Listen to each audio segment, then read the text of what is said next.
Good morning students. आप सभी अपनी हिंदी की किताब निकालिए। इसमें पेज नंबर 42 पर पाठ 12 भलाई का फल निकालिए। प्रस्तुत पाठ में बताया गया है कि हमें एक दूसरे की मदद करनी चाहिए तथा मिलजुल कर साथ रहना चाहिए। इस पाठ में हमें एक दूसरे के साथ मिलजुल कर रहने की बात सिखाई गई है।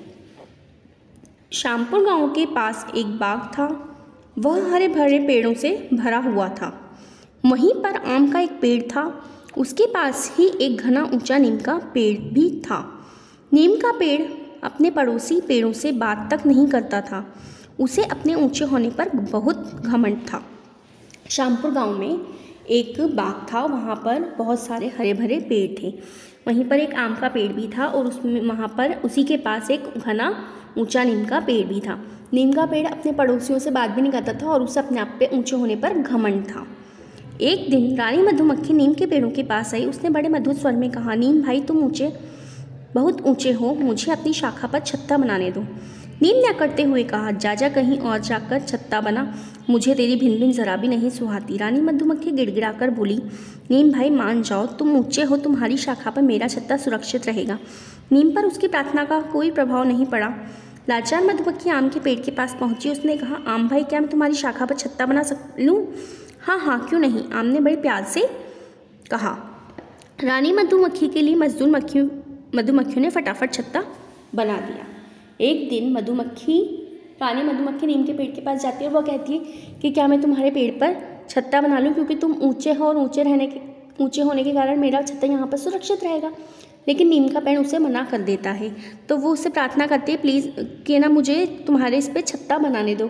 तो वो कहता है, मुझे तुम्हारी भिन भिन की आवाज़ बिल्कुल भी नहीं सुहाती। तो उसको मना कर देता है। फिर उदास होकर वह आम के पेड़ के पास जाती है। आम के पेड़ से कहती है कि आम भाई मैं तुम्हारे पेड़ पर छत्ता बना लूँ? तो आम उससे कहता है बड़े ही प्यार से कि बना लो तुम मेरे पेड़ पर छत्ता। तो रानी मधुमक्खी के लिए जो मजदूर मधुमक्खियाँ होती हैं वो फटाफट से छत्ता बना देती हैं।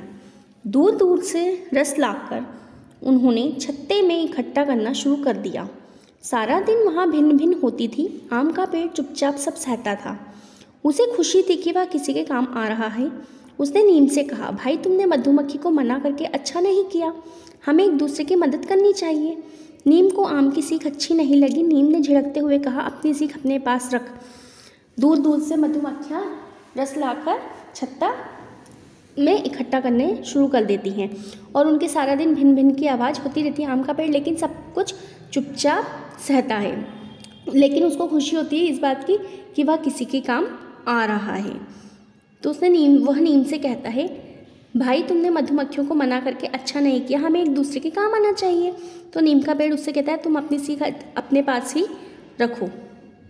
एक दिन दोपहर के समय 2-3 आदमी हाथ में कुल्हाड़ी लेकर वहाँ आए। नीम के पेड़ को देखकर एक आदमी बोला, नीम की शाखाएं बड़ी बड़ी हैं, तना भी मोटा मजबूत है, कल सुबह आकर इसे काटेंगे। एक दिन दोपहर में 2-3 आदमी आते हैं। वह सभी पेड़ों को देखते हैं और नीम का पेड़ देख के कहते हैं कि इसका तना मजबूत है, तो हम कल इसे आकर काटेंगे। दूसरा आदमी बोला, इस आम के पेड़ पर की भी कुछ शाखाएं काट कर ले चलेंगे।